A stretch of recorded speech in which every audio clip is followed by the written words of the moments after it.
d'ordinateur ou un grand écran que tout le monde puisse voir en temps réel? Sur les petits écrans d'ordinateur, c'est visible par les superviseurs. Seulement. Donc, voilà. Donc là, par exemple, on touche du doigt un sujet, c'est que le management visuel, on rend à la fois les problèmes transparents, mais aussi la performance transparente, mais aussi les indicateurs opérationnels. Donc ça peut se faire par des afficheurs électroniques. Dans les call centers, vous avez des afficheurs électroniques que tout le monde peut voir. Il y en a, simplement ils sont pas très visibles parce que c'est souvent des abréviations. Voilà. En fait, il faut pouvoir les interpréter. Voilà. Il y a des superviseurs qui savent les interpréter, voilà. Mais les opérationnels, ceux qui prennent les appels.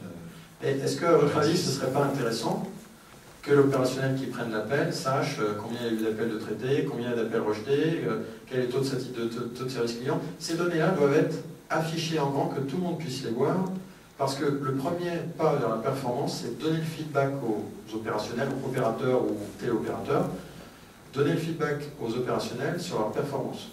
En affichant de manière visuelle et visible à 50 mètres, si la salle est grande, sur les indicateurs clés. Voilà, donc ça c'est une façon d'afficher, on va dire, de mettre en place le management visuel. Une deuxième façon, c'est effectivement au VIA Management Center. Vous affichez à maille journalière ou hebdomadaire et vous discutez les indicateurs de performance clés avec les plans d'action associés. Et donc là, c'est un tableau d'affichage qui sert à afficher, mais aussi à travailler sur l'amélioration des indicateurs.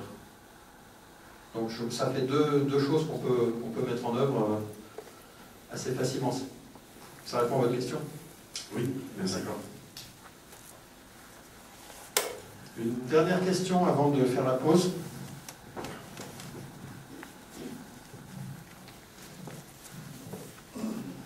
Christine Coat, qualité indépendante.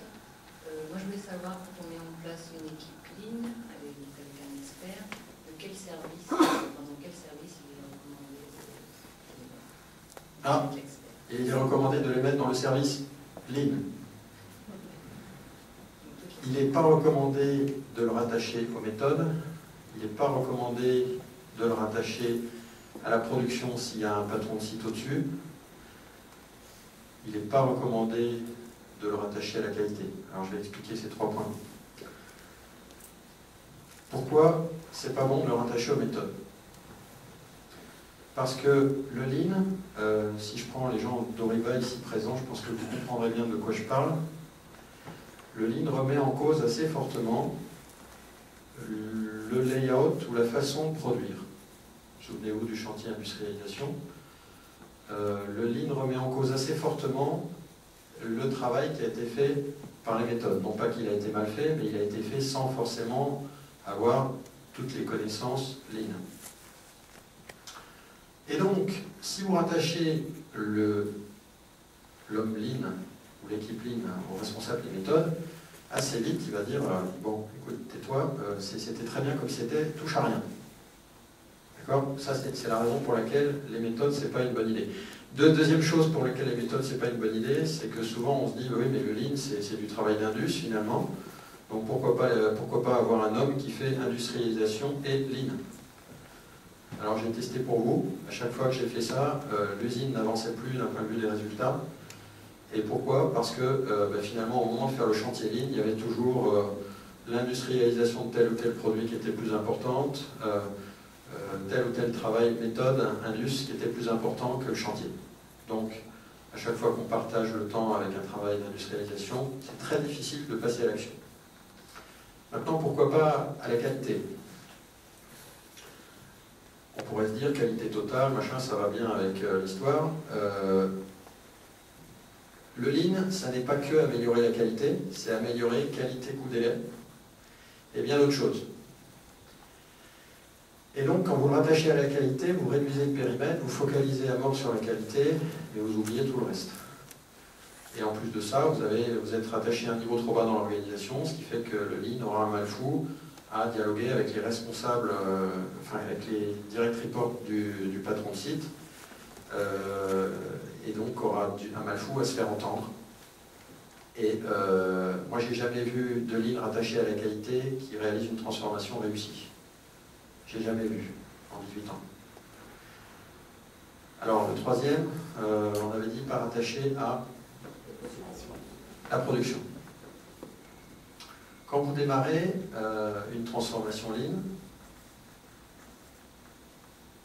le responsable de production n'est pas forcément... Donc, j'ai dit de ne pas rattacher à la production quand vous avez un directeur de site au-dessus. Le responsable de production, comme tout responsable de production que j'ai été, manage le court terme et, on va dire, en premier lieu, court après ses aléas, essaye de les éteindre, les feux, et puis quand il a le temps, il lève un peu le nez du guidon. Et donc, et il n'est pas forcément tout de suite conscient de toutes ces méthodes, de tout ce qu'on peut gagner, etc. Donc quand vous rattachez l'homme lean à la production, le risque est qu'on n'ait pas le recul nécessaire, la méthode nécessaire pour mettre en œuvre l'amélioration qui est plutôt une démarche où on réfléchit à 1 à 3 mois et pas à 1 à 3 heures. Enfin, quand vous rattachez pas l'homme lean au patron de site, le message que vous passez, c'est le lean, c'est pas important. Or, quand vous avez vu l'équipe que je vous ai présentée, je crois que le lean, c'est très important. Donc, vous le rattachez au patron de site, parce que quelque part, c'est l'aider à faire son budget, et vous le rattachez au patron de site, parce que quelque part, c'est le seul moyen qu'il ait de challenger les collaborateurs du patron de site, c'est-à-dire responsable qualité, responsable logistique, responsable de production, responsable des ressources humaines. On va y revenir tout à l'heure.